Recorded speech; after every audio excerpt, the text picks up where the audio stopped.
जळगाव नांदगाव महामार्गावर कसगाव ते चाळीसगाव दरम्यान असलेल्या तांदळवाडी फाट्याजवळ दिनांक 28 जुलै रोजी झालेल्या भीषण अपघातात एक दुचाकीस्वार जागीच मृत्यू झाला तर दुसरा गंभीर जखमी झाला आहे। मिळालेल्या माहितीनुसार आयशर वाहन क्रमांक MH54AT0131 हे चाळीसगावकडून भडगावकडे येत होते।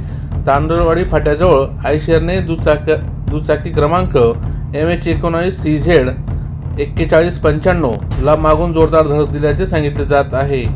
धडकेनंतर दुचाकी आयशरच्या पुढील बंपरमध्ये अडकली तर दुचाकीवरील दोघांना चारचाकी वाहनाने सुमारे 1 किलोमीटरपर्यंत फरफटत नेल्याचे सांगितले जात आहे। या भीषण अपघातात धनराज निकम वय 39 राहणार घोसडी यांचा जागीच मृत्यू झाला तर त्यांच्यासोबत असलेले डॉक्टर प्रशांत एरंडे वय 40 राहणार खर्जे चाळीसगाव हे गंभीर जखमी झाले असून त्यांच्यावर चाळीसगाव येथील रुग्णालयात उपचार सुरू आहेत। अपघातानंतर परिसरात मोठी गर्दी झाली होती। संबंधित आयशर वाहनाचा चालक भडगाव येथील असल्याचे प्राथमिक माहिती देऊन समोर आले असून पुढील तपास भडगाव पोलीस करीत आहेत। आमच्या चॅनलला लाईक करा, सबस्क्राईब करा, बेल आयकॉनवर क्लिक करा आणि शेअर करायला विसरू नका।